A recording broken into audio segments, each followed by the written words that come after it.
जुड़े हुए हैं। शेखर जी, आपका रुख करना चाहूँगी। जिस तरीके से मैचेस आपने भी बखूबी देखे हैं और बड़ी ही बारीकी से आप जानते भी हैं कि वीकनेस कहाँ पर नज़र आती है जब पिच पर कोई खिलाड़ी उतरता है और कहाँ पर मजबूती जो है वो नज़र आती है। ऐसे में ये रूल्स जो बनाए जा रहे हैं, जिसमें कहा जा रहा है खिलाड़ियों की तरफ से कि सख्ती बहुत अपनाई जा रही है, तो आपके हिसाब से क्या किस तरीके से बीसीसीआई को बीच का कोई ऐसा समाधान निकालना चाहिए कि खिलाड़ियों को भी वो सख्ती ना लगे और बीसीसीआई भी संतुष्ट हो और खेलों पर भी उसका कोई असर ना पड़े? कितनी छूट देनी चाहिए और कितनी सख्ती जो है वो रखनी चाहिए? जो जो जो बीसीसीआई कर रहा है वो ठीक ही कर रहा है। जो जब हम बोल रहे हैं बीसीसीआई इन प्लेयर्स को मैनेज कर रहा है। अभी जो हमारे जो टीम है बहुत ही बैलेंस टीम है। यहाँ पे थोड़े जैसे डॉक्टर साहब बात कर रहे थे, हमारी टीम में थोड़े प्लेयर्स हैं जिनके पास बहुत ज्यादा एक्सपीरियंस है, जैसे विराट कोहली हो गए, रोहित शर्मा हो गया। और हमारे टीम में बहुत प्लेयर्स वो भी है जिनके पास ज्यादा एक्सपीरियंस नहीं है, जैसे शुभम गिल हो गया, ऋषभ पंत हो गया, बाकी प्लेयर्स हैं। What is important is BCCI has to have a very एक बैलेंस्ड अप्रोच होना चाहिए। बीसीसीआई के पास सब कुछ है, साइकोलॉजिस्ट है, साइकेट्रिस्ट हैं, डॉक्टर्स हैं, दे हैव उनके पास सारा इन्फॉर्मेशन है। ये नहीं है कि उन्होंने एक दिन डिसाइड किया चलो इस प्लेयर को हम दिखाएंगे कि हम बीसीसीआई क्या है और ये रूल लागू कर दे। There is a reason, there is a logic behind it, because India ने ऑस्ट्रेलिया सीरीज में अच्छा खेला नहीं था, वो टेस्ट सीरीज था।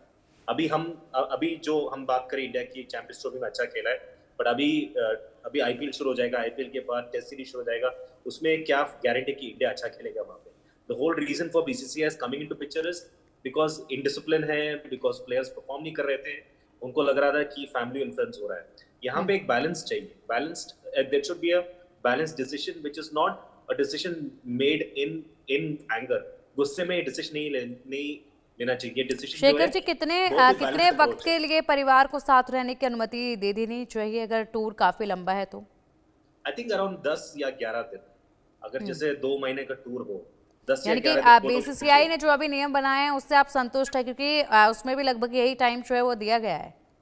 करेक्ट, 10 या 11 दिन तो उन्होंने वो सोच समझ के दिया है, क्योंकि उनको पता है कि एक लंबे टूर में, जैसे 3 महीने के टूर में पूरा फैमिली उनके साथ नहीं रह सकता, बिकॉज प्लेयर को भी तो फोकस करना है। इतना इंपॉर्टेंट टूर है, ये लोग इंडिया में नहीं खेल रहे, ये लोग इंग्लैंड में खेल रहे हैं, वहां पर प्रैक्टिस टूर्स होते हैं, वहां के पिचेस डिफरेंट होते हैं, वहां के कंडीशंस डिफरेंट होते हैं, उनको उस पर फोकस करना चाहिए rather than focusing family. Family will be there, family तो सबके लिए है, हम सबके लिए वैसा ही है। Because I think what's important as a player, उनको सोचना चाहिए कि वो इंडिया को रिप्रेजेंट करे। जब आप इंडिया को रिप्रेजेंट करें, ये चीज मोस्ट इंपॉर्टेंट है। फैमिली इज इंपॉर्टेंट, फैमिली को प्राइड तब मिलेगा जब ये लोग अच्छा खेलेंगे। अब अगर फैमिली वहां पे है और ये लोग अच्छा नहीं खेले, वो तो और शर्मिंदा की बात है ना। तो I think there has to be a balance, एक बैलेंस होना चाहिए जो बीसीसीआई कर रहा है। And we have to give it time, हमको थोड़ा टाइम देना चाहिए ये सब कुछ के लिए। जस्ट बिकॉज क्योंकि विराट कोहली ने बोला है, विराट कोहली हमने नोटिस किया जब भी कुछ प्रॉब्लम होता है वो सोचते कि उनका प्रॉब्लम पूरा देश का प्रॉब्लम है। उनका प्रॉब्लम पूरे देश का प्रॉब्लम नहीं है, वो एक ब्रांड है। बट उनसे भी पहले प्लेयर्स आए हैं, सचिन तेंदुलकर है, राहुल द्रविड़ है, सुनील गावस्कर है, कपिल देव, ये सब लोग ने अच्छा खेला है, इनको पता है क्या है प्लेयर और कैसे खेलते हैं। ये विराट कोहली पे फोकस है क्योंकि वो ही is very popular of course, but I think what's important is also realise कि cricket is the winner in the game, not the players.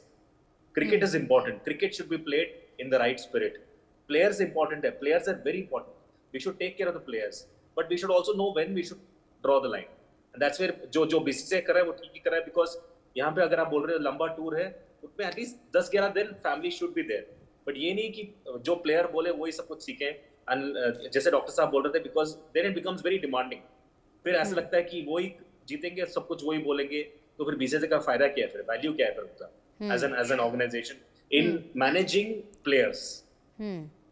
ठीक है। कपिल जी, आपको क्या लगता है कि कितना वक्त जो है वो परिवार के साथ किसी भी टूर्नामेंट के लिए या किसी भी मैच के से पहले जो है परिवार के साथ बिताना किसी भी खिलाड़ी के लिए सही रहेगा? कितना वक्त? देखिए, वो तो नॉर्मली खिलाड़ी बिताते हैं, फैमिलीज के साथ ही रहते हैं, और उससे पहले उनका जो वो जो प्रिपरेशन होता है, उससे पहले टूर पे जाने से पहले वही उनका एक विंडो होता है when they are away from the family. But मैं यहाँ पे एक और चीज ऐड करना चाहूंगा। ये मैंने फर्स्ट मेरी ओपनिंग स्टेटमेंट थी कि ब्लैंकेट रूल नहीं होना चाहिए। मेरा उससे ये मतलब था कि हर प्लेयर की परफॉर्मेंस का लेवल हर एक सीरीज के अंदर अलग अलग होता है।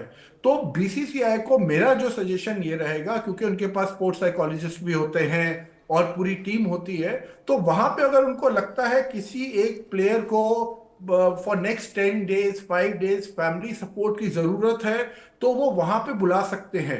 ऐसा नहीं वो उनको, और अगर किसी को जरूरत नहीं है तो उनको जबरदस्ती बुलाने का जरूरत नहीं है। इट इज लाइक कि एक आदमी को मान लीजिए कुछ टॉनिक चाहिए पर आप जबरदस्ती सबको पिला रहे हैं, या एक आदमी को नहीं चाहिए तो आप उसको भी नहीं दे रहे हैं और किसी और को भी नहीं दे रहे हैं। मतलब तो वो वाला जो एक बैलेंस जो है वो एक इंडिविजुअल लेवल पे होना चाहिए कि किसकी परफॉर्मेंस से क्या इम्पैक्ट हो सकता है कि नहीं। अब मैं आपको छोटा सा एग्जांपल देता हूँ, if I remember it correctly.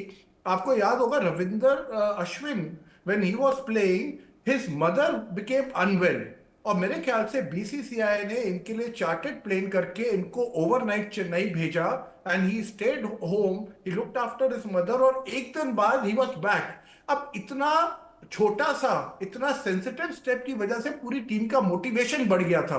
क्यों बढ़ गया था मोटिवेशन? क्योंकि उनको लगा, और ये अपना अश्विन का भी, क्योंकि एक सेंस ऑफ बिलोंगिंगनेस आती है जब उनको बिल्कुल। लगता है कि बीसीसीआई देखो हमारी फैमिली के टाइम भी हमारे साथ खड़ा है। तो ये अपने आप में बहुत बड़े बड़े एग्जाम्पल्स हैं कि जहां पे मेरे हिसाब से बीसीसीआई प्लेयर्स, क्योंकि बीसीसीआई समझता है कि अगर वो प्लेयर्स के इंटरेस्ट के अगेंस्ट जाएंगे तो उनकी परफॉर्मेंस ऑटोमेटिकली खराब होगी। और जैसे अभी इन्होंने बताया भी कि कई बार इनडिसिप्लिन आ जाता है, या कई बार अगर लैक ऑफ फोकस है, स्पैन ऑफ अटेंशन कम हो रहा है, आपको काउंटेनेंस और मॉरल सपोर्ट, इमोशनल सपोर्ट की जरूरत है, तो उस पर्टिकुलर प्लेयर के लिए कहीं ना कहीं आप फैमिली मेंबर को किसी को बुला सकते हैं। पर अगर आप कहें कि उसके लिए बुलाना है तो सबके लिए भी बुला लो जो अच्छा कर रहे हैं, तो मेरे ख्याल से it is not a very good idea. तो मेरे ख्याल से वहां पे जो मैनेजर, टीम मैनेजर होता है, या साइकोलॉजिस्ट होते हैं, या बैक एंड में लोग होते हैं, they need to collectively see what the situation demands, and it should be according to individual players requirement, and that also a genuine requirement। ये नहीं कि कोहली ने बोला तो आ गया। मतलब they have to see from the right perspective, क्योंकि this can also give a very bad message कि कोई बिल्कुल, कहेगा यार ये कोहली तालमेल साहब ने बहुत बोला। ज़रूरी है। बिल्कुल बिल्कुल कपिल जी, तालमेल बहुत ज़रूरी है, क्योंकि कहीं ना कहीं